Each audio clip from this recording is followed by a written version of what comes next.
Welcome to Washington Today on C-SPAN Radio for Thursday, March 14th, 2024. The Senate Majority Leader Chuck Schumer, the highest-ranking Jewish elected official in the United States, calls for new elections in Israel, saying that Prime Minister Benjamin Netanyahu has lost his way by allowing his political survival to take precedence over the best interests of Israel, and that he's too willing to tolerate the civilian toll in Gaza in the war between Israel and Hamas.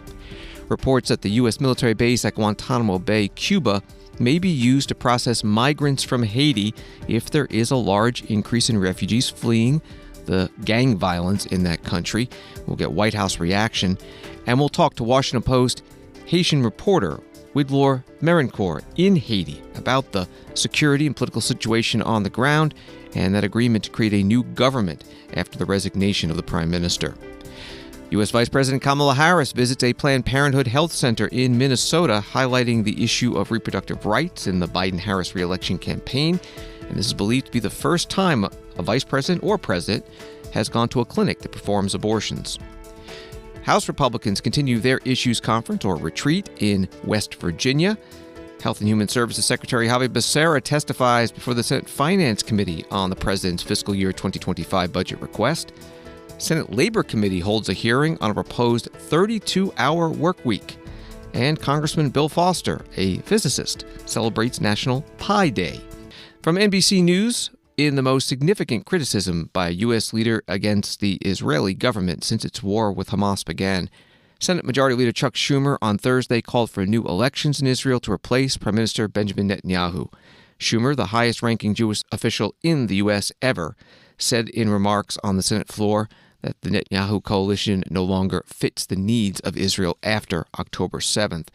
Senator Schumer's remarks were part of a larger speech on the Senate floor in which he said the only realistic and sustainable solution for the endless wars between Israelis and Palestinians is a two-state solution, and that there are four obstacles to that goal. He said, number one, Hamas and the Palestinians who support the terror group. Number two, in his words, radical right-wing Israelis. Number three, Palestinian Authority President Mahmoud Abbas. And number four, the Israeli Prime Minister. The fourth major obstacle to peace is Israeli Prime Minister Benjamin Netanyahu, who has all too frequently bowed to the demands of extremists like Ministers Smotrich and Ben-Gvir and the settlers in the West Bank. I have known Prime Minister Netanyahu for a very long time. While we have vehemently disagreed on many occasions, I will always respect his extraordinary bravery for Israel on the battlefield as a younger man. I believe in his heart he has his highest priority is the security of Israel. However, I also believe Prime Minister Netanyahu has lost his way by allowing his political survival to take the precedence over the best interests of Israel. He has put himself in coalition with far-right extremists like Ministers Smotrich and Ben-Gvir, and as a result, he has been too willing to tolerate the civilian toll in Gaza, which is pushing support for Israel worldwide to historic lows. Israel cannot survive if it becomes a pariah. Prime Minister Netanyahu has also weakened Israel's political and moral fabric through his attempts to co-opt the judiciary, and he has shown zero interest in doing the courageous and visionary work required to pave the way for peace, even before this present conflict. As a lifelong supporter of Israel, it has become clear to me the Netanyahu coalition no longer fits the needs of Israel after October 7th. The world has changed radically since then, and the Israeli people are being stifled right now by a governing vision that is stuck in the past. Nobody expects Prime Minister Netanyahu to do the things that must be done to break the cycle of violence, to preserve Israel's credibility on the world stage, and to work towards a two-state solution. If he were to disavow Ministers Smotrich and Ben-Gvir and kick them out of his governing coalition, that would be a real meaningful step forward. But regrettably, there's no reason to believe Prime Minister Netanyahu would do that. He won't disavow Ministers Smotrich and Ben-Gvir in their calls for Israelis to drive Palestinians out of Gaza and the West Bank.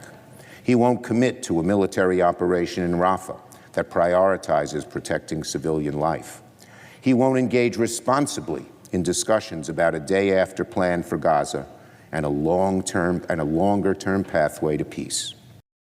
Senate Majority Leader Chuck Schumer, Democrat from New York, on the Senate floor today. The Israeli opposition leader Yair Lapid posting on X that Senator Schumer's comments are proof that the Prime Minister is losing Israel's biggest supporters in the U.S., and he writes, what's worse, he's doing it on purpose. Netanyahu is causing heavy damage to the national effort to win the war and maintain Israel's security. Israeli ambassador to the U.S., Michael Herzog, posting on X, Israel is a sovereign democracy. It is unhelpful, all the more so as Israel is at war against the genocidal terror organization Hamas, to comment on the domestic political scene of a democratic ally. It is counterproductive to our common goals. The U.S. Senate Minority Leader Mitch McConnell, Republican from Kentucky, followed Senator Schumer and took issue with the criticism of the Israeli Prime Minister. The Jewish state of Israel deserves an ally that acts like one. People of Israel, at home and in captivity, deserve America's support. And Israel's unity government and security cabinet deserve the deference befitting a sovereign, democratic country. The primary obstacles to peace in Israel's region are genocidal terrorists like Hamas and Palestinian Islamic Jihad, who slaughter innocent people and corrupt leaders of the Palestinian Authority, who have repeatedly rejected peace deals from multiple Israeli governments. And foreign observers who cannot keep these clear distinctions ought to refrain from weighing in. It is grotesque and hypocritical for Americans who hyperventilate about foreign interference in our own democracy to call for the removal of a democratically elected leader of Israel. This is unprecedented. We should not treat fellow democracies this way at all. Things that upset left-wing activists are not a prime minister's policies. There is Israel's policies. Make no mistake, the Democratic Party doesn't have an anti-Bibi problem. It has an anti-Israel problem. Israel is not a colony of America whose leaders serve at the pleasure of the party in power in Washington. Only Israel's citizens should have a say in who runs their government. This is the very definition of democracy and sovereignty. Either we respect their decisions or we disrespect their democracy. The Senate Minority Leader Mitch McConnell, Republican from Kentucky, on the Senate floor. White House National Security Communications Advisor John Kirby was asked in an online audio briefing what the White House thought of Senator Schumer's comments about the Prime Minister of Israel. Our next question will go to Nira with Israel Channel 13, Israel Channel 13. Hey, thank you, Sam. Thank you, Admiral, for doing this. I was wondering, some may see Chuck Schumer's speech today as an intervention in Israeli domestic politics. What do you have to say about that? I think we'll let people speak to them for themselves and how they want to see it. And as I said, Leader Schumer feels strongly, obviously strongly enough to make the comments that he did. I think we're going to let him speak to his thought process there. But again, our focus is on making sure that Israel has what it needs to defend itself, that everything's being done to avoid civilian casualties, that more aid gets in, that hostages get out. We're still having these conversations about a hostage deal. That's what we're focused on. Thank you so much again for doing this. Yeah. Thank you. We'll next go to Nathan with Khan. Thanks so much. Again, going back to the Schumer speech, just in general, does the administration have any policy regarding the need for elections in Israel? This relates also to the National Intelligence Assessment presented this week that spoke about Netanyahu's political viability. Is it the U.S.'s view that it is time for political change in Israel? That's going to be up to the Israeli people. And the issue of elections is in the parliamentary process up to the Israeli government, a government elected by the Israeli people. Would it be a wise move for Israel to move towards elections after the war is over? That is up to the Israeli people. Okay, thanks. Questions to the White House National Security Communications Advisor John Kirby in an online audio-only news conference. Washington Post reports the Israeli military intends to direct a significant portion of Rafah's population of 1.4 million toward humanitarian islands in central Gaza.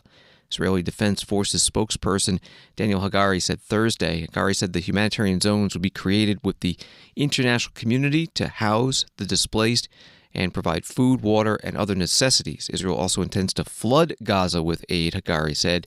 His language hewed closely to that of U.S. Secretary of State Antony Blinken, who told reporters on Wednesday, "We need to see flooding the zone when it comes to humanitarian assistance for Gaza." The announcement came ahead of Israel's planned ground offensive in Rafah. That from the Washington Post.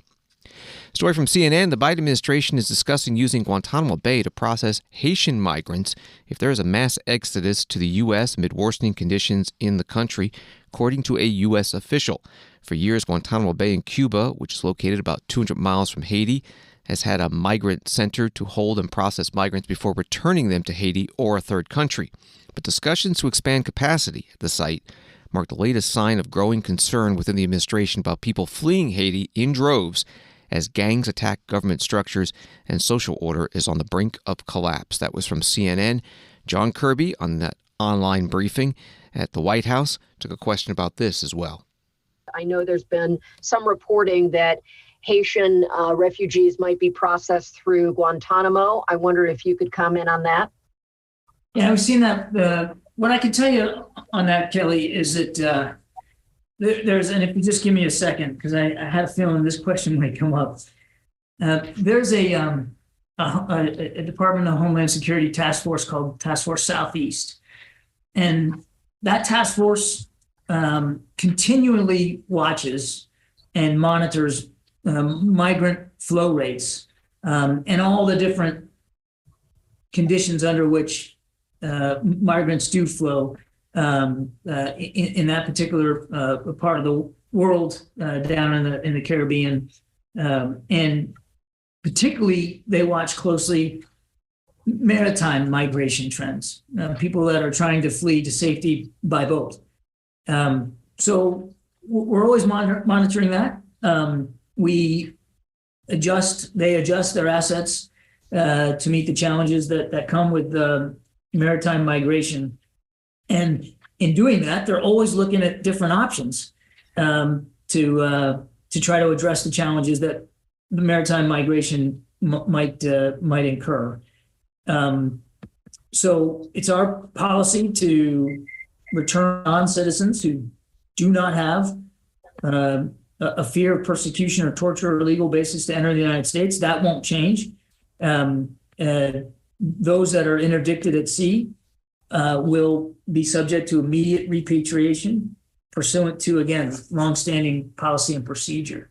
There has been, in the past, one processing location for maritime migrants has been the naval station at Guantanamo Bay. It has been used in the past for that exact purpose for repatriation processing.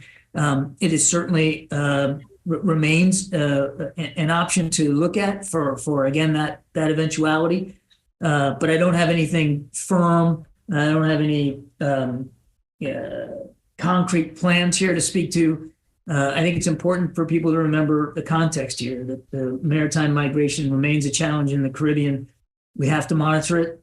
We have to assess the flow. We have to do the proper repatriation processes. Again, Guantanamo Bay has been used in the past for that. And so we'll certainly keep the options open as we continue to look at that. I would tell you, though, the last thing I'll say, and I promise I'll shut up, is that we're not seeing a heavy flow of Haitian migrants, certainly by sea, actually by any means right now. We're just not seeing a heavy flow of that. But because the situation is not getting better, because we know it's dangerous and unstable for the Haitian people, it would be irresponsible if DHS and the interagency wasn't taking a look at what we might do should that flow dramatically increase and how we would properly handle individuals that might be seeking to flee. John Kirby, White House National Security Communications Advisor, in an online audio news conference. Joining us now from Haiti is Widlore Merancourt, Haitian reporter for The Washington Post. Thank you for being with us. What is the political and security situation on the ground? Well, on the ground, we have, as you said, two things going on mainly. The first is an insecurity problem. In the past weeks, gang leaders have waged, brutal attack against so many key institutions in the country. They attacked the airport. They attacked the two biggest prisons of the capital, releasing thousands of inmates in the streets. And even today, they are attacking businesses, including the house of the chief of the police, Mr. Francois.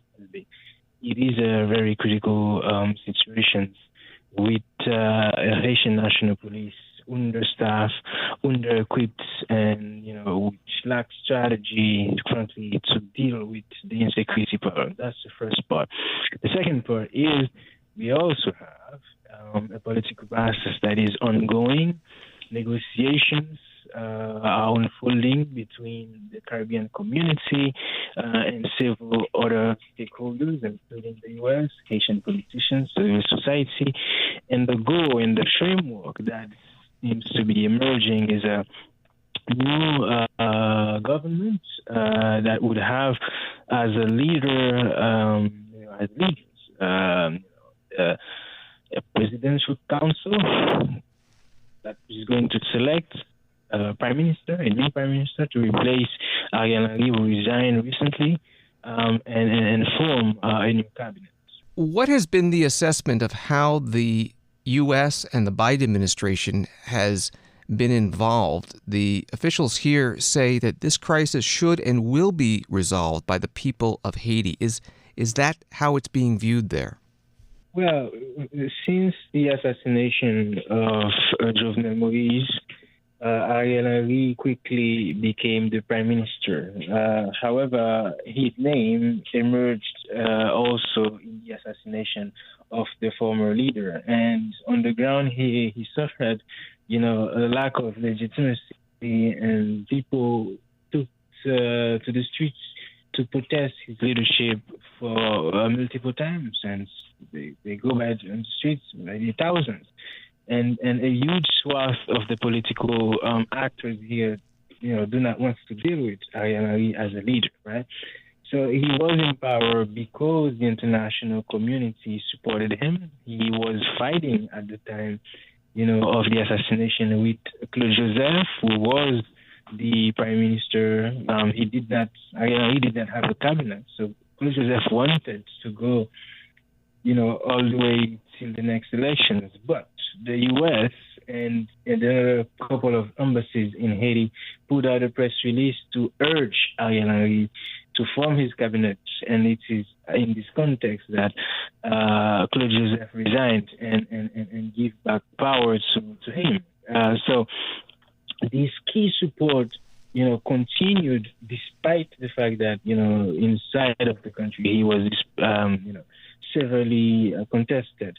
Now that we reach this point where the distrust amongst the population and amongst many stakeholders here is such that it's making it difficult for him to continue to be governed. But not just that. The fact also that, under the leadership country became in a much more precarious security situation. We are talking about hundreds of thousands of people displaced by gang violence. We are talking about, key institutions like the ports, like the airport, like the 2 prisons that were left up and releasing some of the worst criminals in the streets. All these things, make or contributed to the U.S. and CARICOM, the Caribbean community, to change policy and urge Ariel Henry to step down. But this new process that is being played out is not perfect. I talked to several politicians who criticized the fact that, some of the most important meetings where the future of the country is being discussed are not being conducted inside of Haiti, which is extremely difficult to do because gangs do not permit, the airport commercial flights to come in and out of the airport today, right? But some of these meetings actually do not have Haitian representatives. So we have a process where in so many protests you see in the streets people raising flags of foreign countries. People are asking the U.S. to take responsibility with regard to the political situation, but not just that. People are asking also the U.S. to help with the gun trafficking business. According to report from the Minister of Justice, many of the gangs, the vast majority of the guns that are being seized in crimes in Haiti can be traced back to the U.S. And these are like reports that ATF put out. And this flow of guns coming from the U.S. is a huge part of the story when it comes to why the gangs today in Haiti are so violent and vicious. And a final question. There have been some questions about Americans in Haiti and their safety and what the U.S. ought to do. How many Americans are in Haiti, and are they sheltering?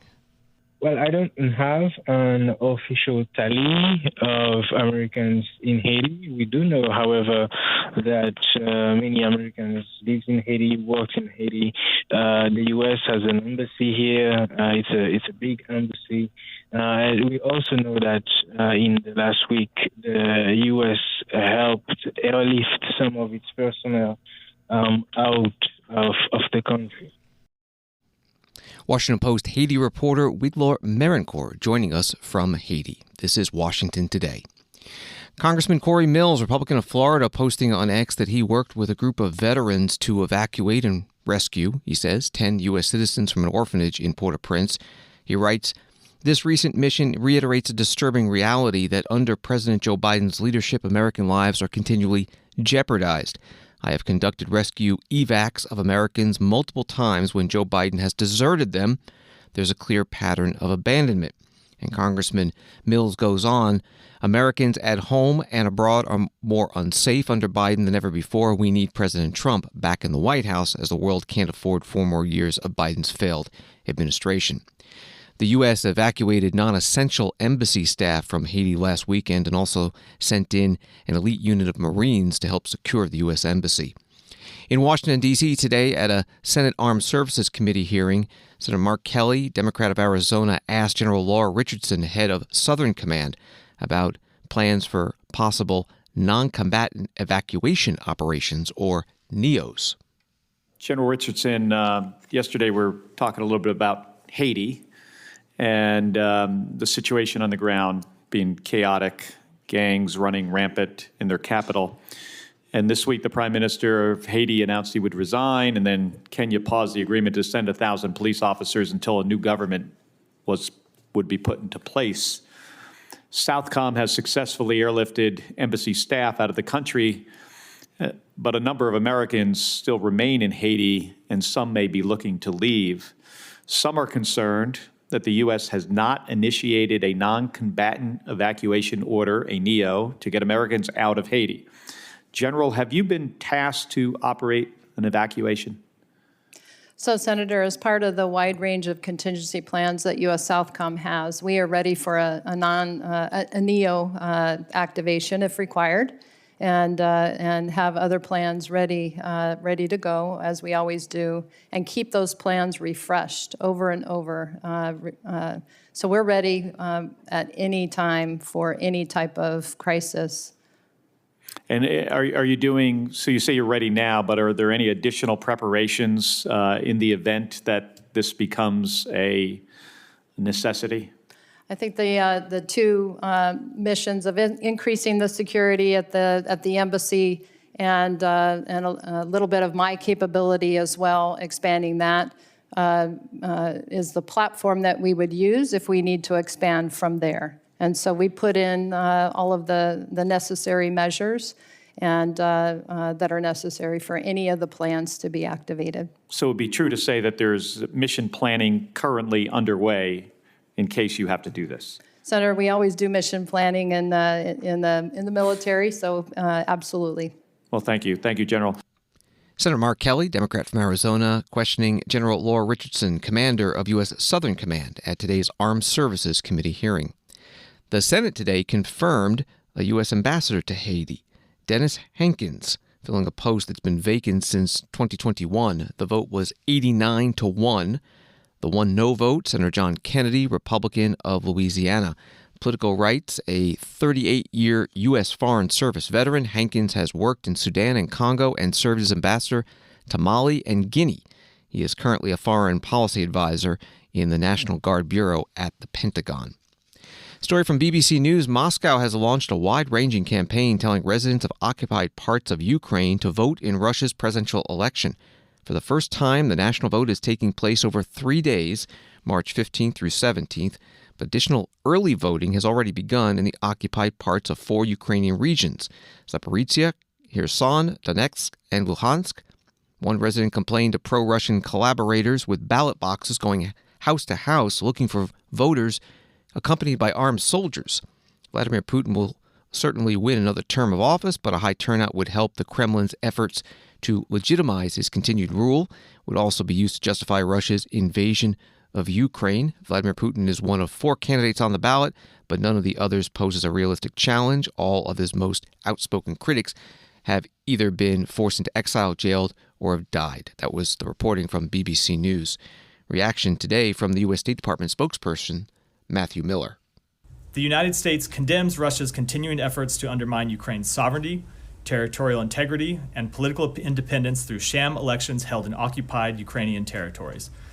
The United States does not and will never recognize the legitimacy or outcome of these sham elections held in sovereign Ukraine as part of Russia's presidential elections. To be clear, Luhansk, Donetsk, Zaporizhia, Kherson, and Crimea are Ukraine. The results of these Potemkin-style exercises will be dictated by Moscow and cannot reflect the free will of the citizens of Ukraine who are being compelled to vote in them. This spectacle only further demonstrates Russia's blatant disregard for its obligations under international law. The United States will continue to use all available tools to hold accountable those individuals responsible for actions that undermine the sovereignty, territorial integrity, or political independence of free countries, including those who serve as election observers for the Kremlin's sham elections in occupied parts of Ukraine. State Department spokesperson Matthew Miller at today's news conference in Washington. Story from CNN, Speaker Mike Johnson told Republican senators during their closed-door retreat Wednesday that he was committed to finding a path ahead for Ukraine aid in the House of Representatives, a sign GOP senators took to mean that aid to the embattled country isn't yet dead in Congress. But Johnson's message to senators also indicated the package he is looking at is unlikely to look like the $95 billion package the Senate passed. Republicans have been looking at using some kind of loan program, which wouldn't outright give equipment to Ukraine, but would be part of a kind of lend-lease program. That was from CNN. Washington Today continues in a moment. Hi, I'm Tammy, and joining me today is Paul as we celebrate 45 years of C-SPAN's unblinking eye on the democratic process. That's right, Tammy. Since our founding in 1979, C-SPAN has been documenting history with a unique approach, unfiltered, without commentary, and entirely independent from government funding. C-SPAN is funded by fees from our cable and satellite distribution partners, and now with fewer people subscribing to cable and satellite, we're asking you to help support our next 45 years. It's amazing to see how C-SPAN has adapted and grown. With the rise of digital platforms and social media, C-SPAN has expanded its reach. So no matter where you are, you have 24/7, 365 access to the democratic process. And as we navigate this ever-changing media environment, C-SPAN's dedication to putting you in the rooms where politics is debated and policy is determined will not waver. We ask you to support C-SPAN's vital mission. As we celebrate 45 years of service, your contribution helps us to continue to adapt and grow in this digital age. Visit cspan.org/donate to make your contribution today. Here's to 45 more years of bringing democracy directly to you wherever you get your news.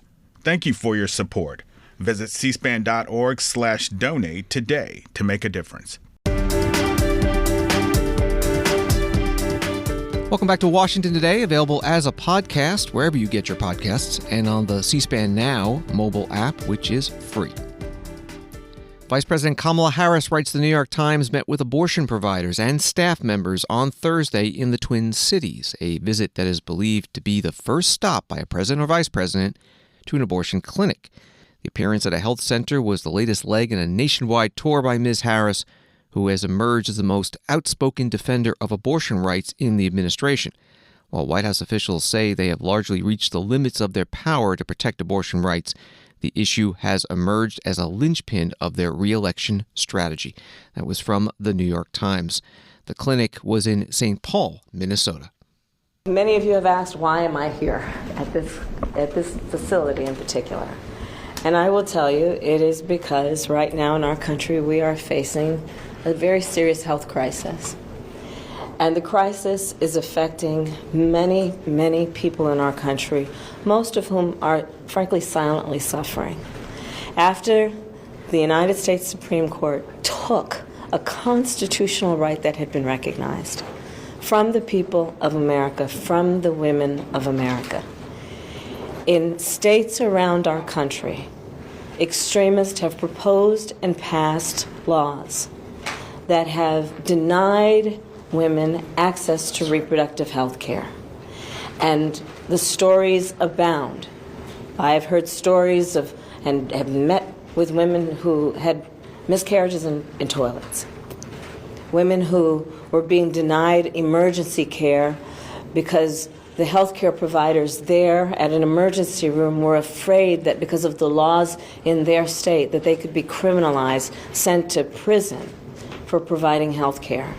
So I'm here at this health care clinic to uplift the work that is happening in Minnesota as an example of what true leadership looks like, which is to understand it is only right and fair that people have access to the health care they need, and that they have access to health care in an environment where they are treated with dignity and respect. Vice President Kamala Harris at the Planned Parenthood Center in St. Paul, Minnesota. It's the fifth state she has visited since President Biden's State of the Union address, along with Arizona, Nevada, California, and Colorado. New York Times report on her visit has this: Minnesota has become a haven for abortion seekers since the Supreme Court overturned Roe v. Wade, ushering in restrictive laws and bans in neighboring states. The Society of Family Planning, a health research organization, found that the average number of abortions in the state increased by about 36% in the year after the Supreme Court decision. President Biden was in Michigan today meeting with voters on the front porch of a private home in Saginaw's Cathedral District neighborhood. It was part of a campaign organizing meeting. Associated Press reports that Saginaw County stands out as the sole Michigan county to have voted for the winning presidential candidate in the last four elections. President Biden was able to bring the county back to the Democratic column in 2020, but now faces apathy among black voters that could impact his success there and in other areas. The president's likely opponent on the Republican side, former President Donald Trump, in this election year. This from Politico. Donald Trump is cleaning up comments he made last week in which he seemingly entertained the idea of cutting Social Security. In an interview with Breitbart News published on Thursday, Donald Trump insisted he would not touch the social insurance program, nor would he pursue cuts in Medicare. He told the site, "I will never do anything that will jeopardize or hurt Social Security or Medicare. We have to do it elsewhere, but we're not going to do anything to hurt them." The Health and Human Services Secretary, Javier Becerra, testified today before the U.S. Senate Finance Committee about President Biden's fiscal year 2025 budget request for his department. Senator John Barrasso, Republican of Wyoming, asked the secretary about undocumented immigrants. What we've seen on the news, reported and written and on video and television, hospitals in sanctuary cities right now, New York City, Denver, San Diego, Chicago, Boston, tell us that they're at risk of collapsing financially due to the overwhelming number of illegal migrants flooding their emergency rooms and the clinics who are essentially getting free care, having the American people pay for their care. Clinic in Chicago reported seeing nearly 16,000 migrants last year, illegal immigrants. The cost of their care totals over $30 million. This is what the hospital is reporting, paid for by American taxpayers. Denver Health was in the headlines in 2023, reported over 20,000 hospital visits from migrants. The hospital is now, not surprisingly, in financial distress. These hospitals are now asking the federal government to bail them out. And it's completely Democrat-caused failure to enforce the law at the southern border. Can you please explain why it is the responsibility of hardworking American taxpayers to foot the bill for all of this care for people, 9 million now, from all across the world who have flooded their way into the United States? Senator, I appreciate the question. What I can tell you is that we have extended the resources and authorities that we have at HHS to try to be there to help any healthcare facility when there is a way that we can go in to be supportive. I don't know of a particular case that you might want to mention, but I know that we are prepared to be supportive of any facility where the authorities that you have given us allow us to go in and support. Well, in terms of it's not hard to find stories about hospitals in one sanctuary city after another saying we are overwhelmed with the number of people that we're treating and have no way to recover the costs other than to turn to the American taxpayers. The federal government doesn't pay for the health care of every legal U.S. citizen. It seems like it's in the position now of having to do it for all these illegal immigrants. Why should the American citizens be forced to pay for illegal migrants to receive this same care for free? Because that's what's happening. Senator, as I said, I don't know how particular states operate their healthcare systems with regard to the folks that are coming in. But what I can tell you is that when we are approached, whether it's through the Medicare program, the Medicaid program, or simply those who are seeking other types of authorities and funds that could help them, we're ready to try to be responsive. You are aware that when a hospital is inundated with people who are not paying, they have to shift the cost to the people that are paying, and that's what's happening right now all across the country, and specifically at so many of the sanctuary cities. Senator John Barrasso, Republican from Wyoming, questioning the Health and Human Services Secretary Javier Becerra at today's Finance Committee hearing, part of a series of Biden administration cabinet secretaries testifying at House and Senate committee hearings on the president's budget request for fiscal year 2025, which was released earlier this week. Senator Bernie Sanders, independent from Vermont, has introduced a bill to reduce the standard work week from 40 hours to 32 hours with no reduction in pay. It would be by lowering over 4 years the threshold for overtime pay for non-exempt employees. Senator Sanders chairs the Health, Education, Labor, and Pensions Committee and held a hearing on the bill today. One of the witnesses was Shawn Fain, president of the United Auto Workers. It's sad to say that in 1933, the U.S. Senate passed legislation to establish a 30-hour work week, but due to intense corporate opposition, that legislation failed. But in 1940, President Franklin Delano Roosevelt signed the Fair Labor Standards Act, establishing a 40-hour work week.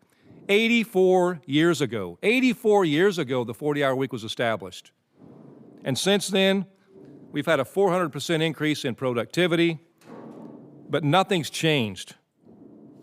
You know, that was why we had in our Big Three campaign, we had our stand-up strike. We raised the flag for a 32-hour work week. This isn't just a union issue, contrary to what some people want to talk about. This is a working class issue, and that's why 75% of Americans in our contract fight stood with us in that fight, because they're all living the same reality. You know, who's going to act to fix this epidemic of lives dominated by work? Are the employers going to act? Will Congress act? How can working class peoples take back their lives and take back their time? And I know what people, and many in this room will say. They'll say, people just don't want to work, or working class people are lazy. But the truth is, working class people aren't lazy, they're fed up. They're fed up with being left behind and stripped of dignity as wealth inequality in this nation, this world spirals out of control. They're fed up that in America,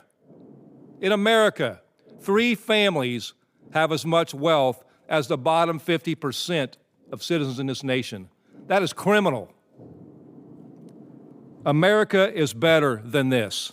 UAW President Shawn Fain testifying before the Senate Health, Education, Labor, and Pensions Committee. Another witness, Liberty Vittert, data science professor at Washington University Business School, St. Louis, said a shortened work week would not result in the benefits claimed by the proponents. The companies that choose to participate in some of these studies, like the 4-day week global study, are companies whose work tend to be able to be adapted to a shorter work week already, who can remove, quote, wasted hours. It is specifically only companies that are able to adapt to shorter work week that tend to participate, cutting out, as they say, extraneous meetings, coffee breaks, having more independent work, going to Zoom. However, over 70% of the U.S. job economy is people working with their hands. They don't necessarily have extraneous meetings or too many coffee breaks to cut out. So statistically, you can't apply this type of cutting of hours across the entire economy. Also, given the types of companies that are potentially capable of cutting their work week, we could see a divide of the rich getting richer, having more time, and the poor needing to take on 3 part-time jobs in order to pay the bills. We also potentially disadvantage older workers who cannot necessarily physically do the same amount of work in a shorter time. This happened to the great detriment of that population during the Great Depression. In terms of increased productivity, by shortening the week, the statistics just aren't there, and there are specific studies that show the opposite. Japan tried it, as Dr. Cassidy said, from 1988 to 1996, and the result was not ambiguous. Economic output fell by 20%. Another largely touted study was in Iceland, which had a pilot program cutting the work week by about 4 hours from 2015 to 2019. The results were blasted all over the headlines as this overwhelming success. What is not reported on is that the Icelandic government, or rather taxpayers, now have to shell out almost $30 million extra a year to hire more healthcare workers because of this experiment.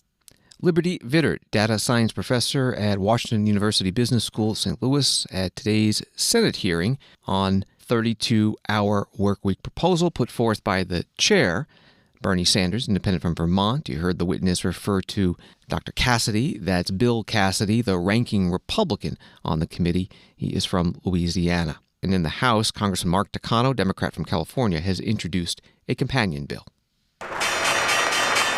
Wall Street today, the Dow down 137, Nasdaq down 49, S&P down 14.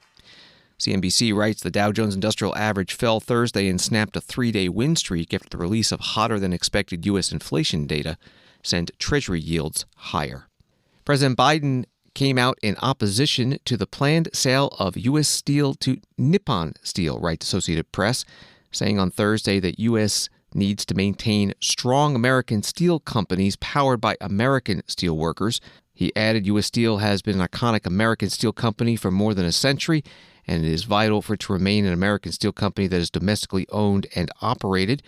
AP writes, by opposing the merger, President Biden has chosen to support unionized workers in a critical election year at the risk of upsetting the business community and an essential ally in Japan. On this National Pie Day, a message from Congressman Bill Foster, Democrat from Illinois, who has a Ph.D. in physics. I rise today to celebrate March 14th, 314, or Pi Day, Pi is a Greek letter, and in mathematics, it's a symbol for the number that you get when you divide a circle's circumference by its diameter. Many people approximate pi as 3.14 or 3.14159.265 and on, but the number is irrational. If you try to write down the exact number for pi, there are an infinite number of digits to the right of the decimal point, and there would be no discernible pattern. That means we're down to a mere infinity number of digits to be found, and there is so much new math to be discovered. And mathematics is critical to everything that we do. It's the language of science, the language of engineering and technology. So, amidst all of the irrationality that we see about us in Congress, let's celebrate a little of that irrationality on March 14th and celebrate Pi Day. Thank you, and I yield back.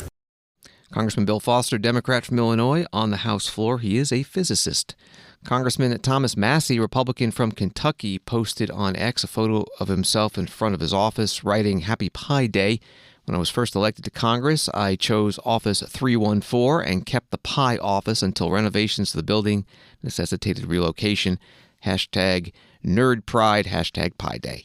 Thanks for listening to Washington Today. Subscribe to C-SPAN's free evening newsletter Word for Word and get the stories making headlines in Washington sent to your inbox every day. Sign up at cspan.org/connect.